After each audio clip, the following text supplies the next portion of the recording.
Cincinnati candle maker William Proctor in 1837, he expands his attentions from lighting to soap. Remember, we said they basically share the same kind of base, if you will. And he forms a company that would ultimately evolve with his partner James Gamble. Stop me if you see where I'm going with this. Into the world's largest consumer products company that we know of, and it's called Procter and Gamble. And one of the first soaps to gain national distribution under this name, Procter and Gamble, was Ivory, the soap Ivory. It was originally introduced as a plain white soap and designed to compete with Spanish Castile soap, which was traditionally made from olive oil.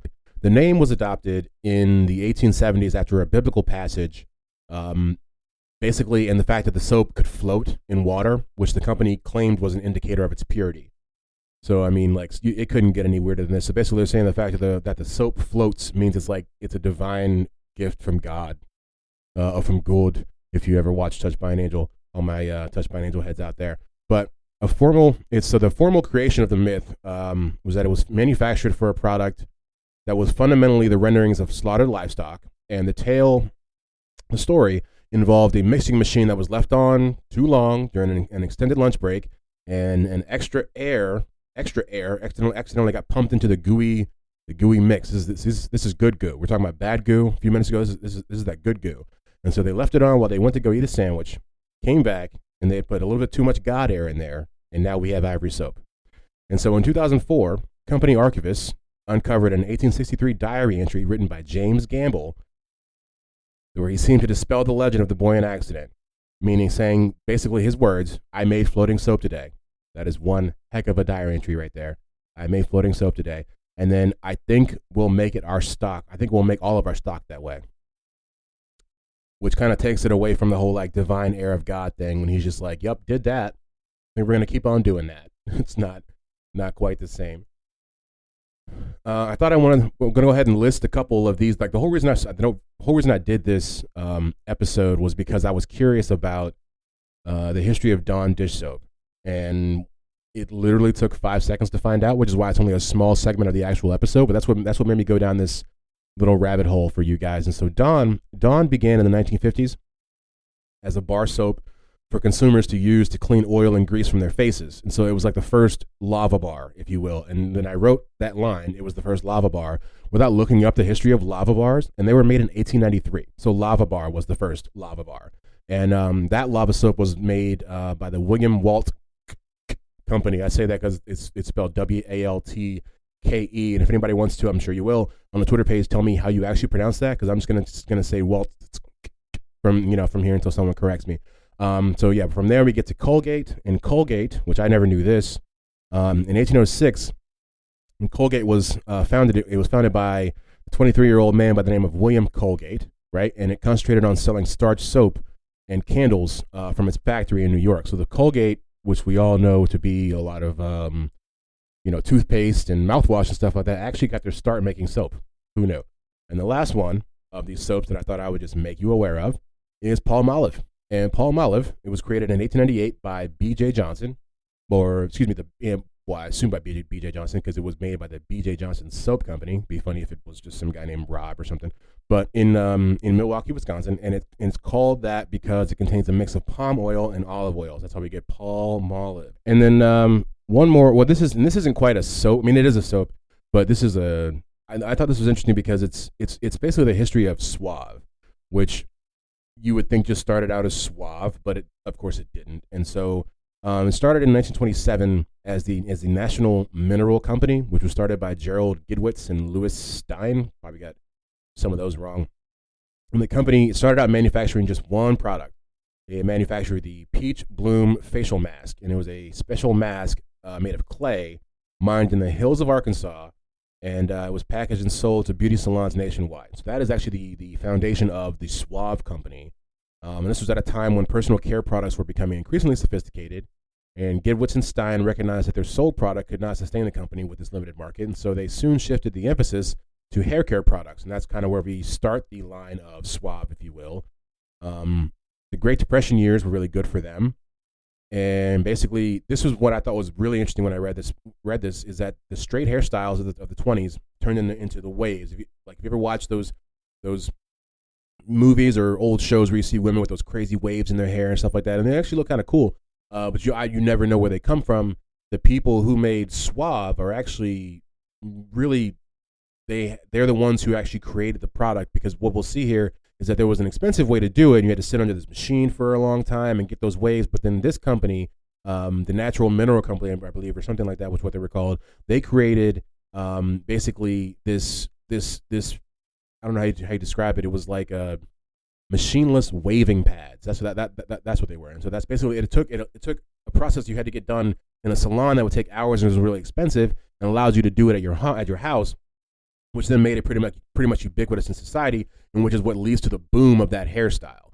So when if you're ever watching some old movie and you see some lady with like crazy waves in her hair, you can attribute it to like the early company that created Suave. I don't know if that matters to you at all. It probably doesn't, but it's just interesting. So yeah, the pads created a revolution in the hair care industry, drastically simplifying the permanent wave process and consequently allowing people to have professional beauty care at an affordable price.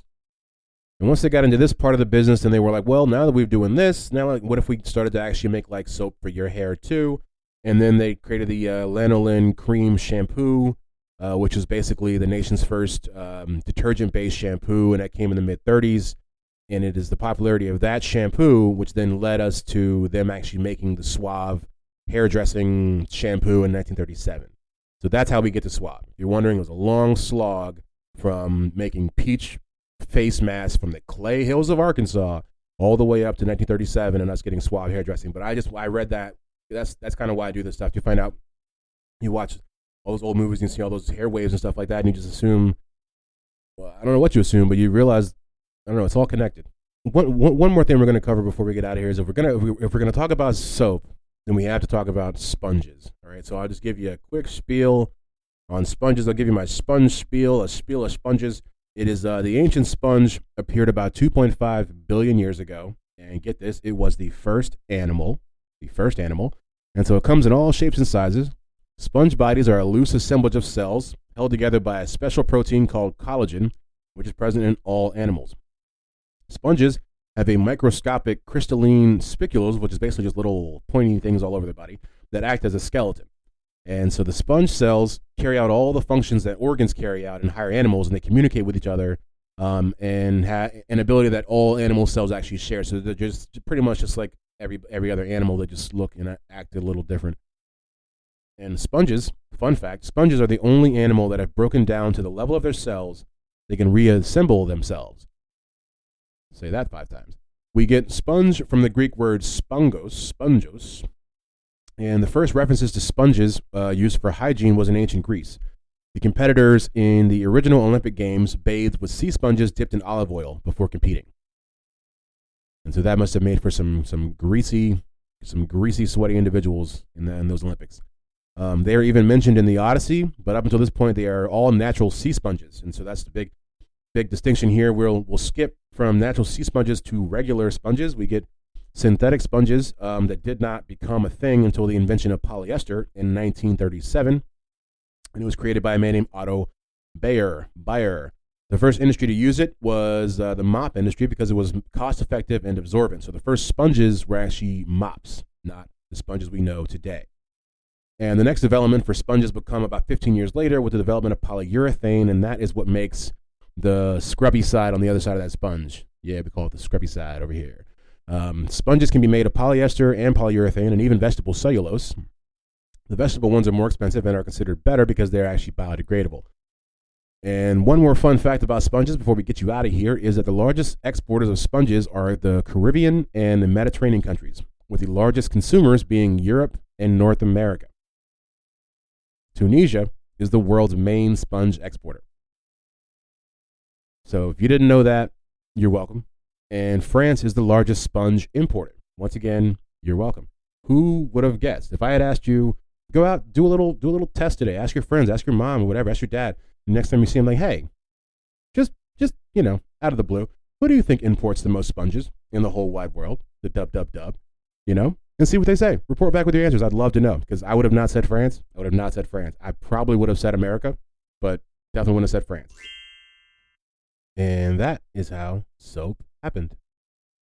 And now it's time for the roundup. The roundup. The roundup. And we're going to round it up. The first soaps come from 2800 BC in ancient Babylon. The Egyptians, Europeans, and Middle Eastern people all used a version of ash and animal fat to make early soaps. The Chinese used the Zhaojia tree to make their soaps. Procter & Gamble makes the first commercial soap in America in 1837. It's called Ivory. Synthetic sponges come along right about the same time. Things I didn't know before. And now I know them. Never heard of these things. What are they? Okay, some things I didn't know.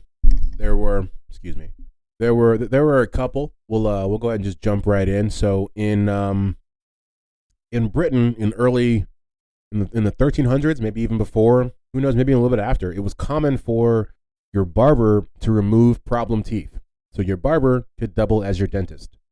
And so if basic treatments didn't fix the problem, the barber would be the guy removing it without the help of Novocaine. That's just one of those things you read and you just realize that you grew up and you live in a totally different time. Because if I don't not cut my own hair, but the barbers that I've had in the past, if any of them even tried to touch my mouth or tried to in any way, I'm like, dude, there's no way you're qualified. No way you're qualified to pull anything out of my mouth. So that was just, when I read that, it makes you realize that barbers had a lot more going on back in the day, I guess. Next thing that I did not know is that sea sponges were used as early tampons. So that one, it makes sense, and it also sounds like it hurts. Let's see. The last two are about kings and their hygiene tactics. So we have King James the fifth? I believe it is. The sixth, excuse me. King James the sixth of Scotland wore the same clothes for months on end and even slept in them on occasion. That was more than occasion. And he also kept the same hat on for 24 hours a day until it fell apart, until it just fell right off. That's when he knows time to get another one. He didn't take a bath because he thought it was bad for his health. So, ew. And our last one, like I said, yet another king who had his own feelings about hygiene. French King Louis XIV was said to be terrified of baths and only took 3 in his whole lifetime. Now, even if they're exaggerating, even if it's like it was like 10, it was like, whoa, or even if it's like 30, even if you lived to be 30 and you took 30 baths, it's a bath a year. My gosh. But yeah, so that's pretty much it for things I didn't know before. All right. Thanks for tuning in for another episode of How Did That Happen? Thanks for pressing play, and we'll see you again next week. Bye.